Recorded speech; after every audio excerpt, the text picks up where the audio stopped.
Irmão, como é que foi o seu primeiro contato com a causa palestina?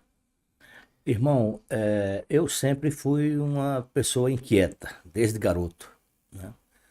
E comecei minha atividade política, digamos assim, na Igreja Católica, nos grupos de jovem da Igreja Católica, vinculada a uma corrente que existia e ainda existe hoje com menos força na Igreja Católica, da teologia da libertação. E a pregação dos padres e das freiras, quando falava de questões sociais, envolvia também a opressão que os povos, além do Brasil, sofriam, né? E a questão palestina aparecia aqui e acolá.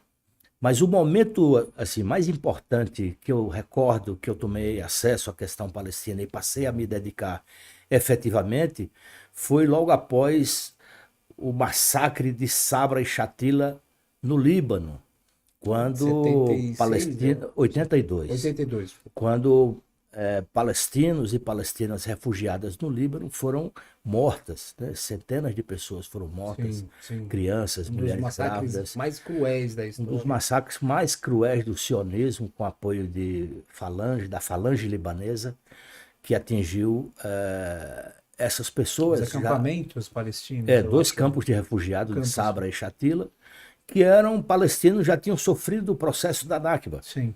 viviam em condições bem precárias e, apesar disso, foram chacinadas pelo regime sionista através desse acesso que tiveram ao Líbano, né? Então aquilo me chocou bastante, né? Como é que um povo refugiado, já tendo passado pelo processo de expulsão que foi a Nakba, ainda mais foram mortos no território que não era seu. Então, a partir dali, eu comecei a me preocupar, a me dedicar, a pesquisar sobre a questão palestina e a me envolver também nos movimentos de solidariedade, né? Eu sou pernambucano de origem, depois eu passei a atuar em Brasília. Em Brasília, eu passei a atuar com mais desenvoltura. Só uma pergunta, como é que você ficou sabendo desses acontecimentos? Porque, na verdade, a gente sabe que a mídia começou a ficar mais presente na vida da gente nas últimas talvez 2, 3 décadas, né? Naquela época não tinha redes sociais, não tinha isso. É, Como é que chegou a sua informação de que ocorreram estes massacres? Você acompanhava alguma? sim. Naquela época não existia internet, não existia Sim, rede social, sim, né? Nós tínhamos duas fontes principais de informação, irmão. Um era a mídia alternativa.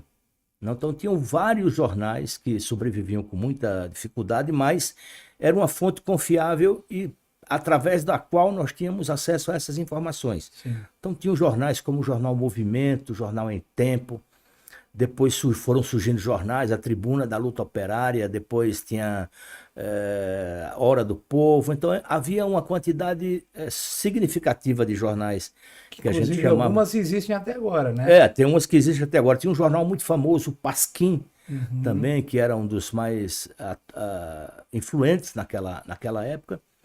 E notícias através de rádios estrangeiras que transmitiam em português, Uhum. que era um processo que muita gente durante a ditadura militar tinha informações sobre o que acontecia fora do Brasil e até alguns assuntos que ocorriam no Brasil, prisões, torturas, Através assassinatos, dessas fontes. através dessas fontes que Sim. a mídia local Não transmitia, ocultava, sim, não sim. transmitia por pressão da ditadura. Sim, Uns por pressão da ditadura e outros por cumplicidade com a ditadura. sim, sim. Então, a minha fonte de informação era principalmente o jornal Movimento, que era um jornal que eu ajudava a vender, porque era uma mídia que as pessoas ajudavam a vender. Depois, no jornal Tribuna Operária, além de ajudar a participar, eu também escrevia para o jornal já naquela época, Isso nos anos nos 82, inícios dos anos 80. no início dos 80 anos 80, você tinha quantos anos mais ou menos? eu tinha 17 anos. Nossa, adolescente ainda, É. né? Aliás, em 82 eu já tinha 21 anos, Ah, né? 21. Tá. Mas isso também, irmão, reforça a tese de que desde cedo a pessoa deve ter uma certa conscientização política. A pessoa tem que saber, entender o que está acontecendo ao seu redor, né? Eu penso como você, Nasser. Inclusive, hoje em dia, com o advento das redes sociais, que se tornaram as principais fontes de informação e até de formação e desinformação também, os jovens, adolescentes, eles não têm mais acesso nem preocupação àquelas preocupações sobre a política, sobre as dificuldades de vida do povo, as lutas que ocorriam, que ocorrem ainda hoje no mundo inteiro, porque as redes sociais muitas vezes são direcionadas Sim, para o para o lazer, lazer, a para a distração. distração e intencionalmente desviar essas pessoas desse curso de informações. Sim, ao mesmo tempo que existe isso, também tem o outro lado, né? Que as redes sociais informam também, tem as páginas, tem os grupos, né, que fazem questão de divulgar. Uhum. No entanto, as redes sociais é um mundo tão bagunçado, né? Cheio, Uhum. que tenta, de qualquer maneira, tirar sua atenção, seu foco, né? Não, exatamente, você tem razão. As redes sociais, ao mesmo tempo que priorizam o lazer, a Sim, diversão, etc., há também aqueles perfis das redes sociais que furam a bolha, exatamente, trazendo as informações que você exatamente. não vê nas grandes TVs, nas rádios e tal. E aí a gente tem que escolher, né? É, A gente tem que seguir como você fez de acompanhar os jornais naquela época, de é, considerar algumas, né, como a fonte uhum, da sua informação. E aí você teve contato teve conhecimento, né, da causa palestina, né? exatamente. Através Naquela época. dessa mídia, né, do Jornal Movimento e da Tribuna da Luta Operária, eu tive informação sobre esse massacre, como tive informação sobre outros acontecimentos históricos para aquela época muito importantes, e aquilo ali foi me despertando muito interesse por aquela região do mundo onde havia esse tipo de confrontos, enfrentamentos e lutas de resistência, né, que me fizeram dedicar esse meu trabalho de pesquisa, principalmente voltado para estes acontecimentos dessa região da Ásia Ocidental, que a gente conhece como Oriente Médio, né?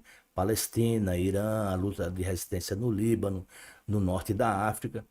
Então eu fui ao longo do tempo desenvolvendo estudos e pesquisas e passei a escrever também as minhas impressões sobre essas lutas de resistência nessa região do mundo. Perfeito. E aí, de lá para cá, começaram as suas atividades. Sempre muito presente, sempre se informando, pesquisando. Você chegou até a viajar para o Oriente Médio também, né? Sim, Algumas vezes. eu fiz várias viagens ao Oriente Médio. É É, na verdade, foi uma viagem de pesquisa de campo também, né? Que a gente é, chama, né? Para exatamente. Por conhecer. exemplo, para finalizar o meu livro sobre a questão palestina, Sim. além de eu conversar com pessoas através de e-mail, pessoas aqui no Brasil, pessoalmente, eu também fiz uma viagem à Palestina e lá tive contato com várias pessoas que puderam me esclarecer muitos temas que eu queria Entender. Sim. entender sobre a questão palestina. Além disso, também visitei o Líbano, onde conversei com libaneses e palestinos que viviam no Líbano e que tinham passado pelo processo de Nakba e da resistência também contra a ocupação israelense. E em decorrência desse trabalho eu tive a satisfação de visitar o Irã, por exemplo, né? Visitei o norte da África, visitei a Argélia, né? Uhum. Onde tem também uma força muito importante de apoio e solidariedade à luta do povo Não, o palestino. povo argelino O povo é um argelino. povo muito conhecido, né, no Uhum, mundo árabe de ser um dos maiores defensores da causa, né? E é a nação de 1 milhão de mártires, né, que eles chamam, né? exatamente. A nação de 1 milhão de mártires.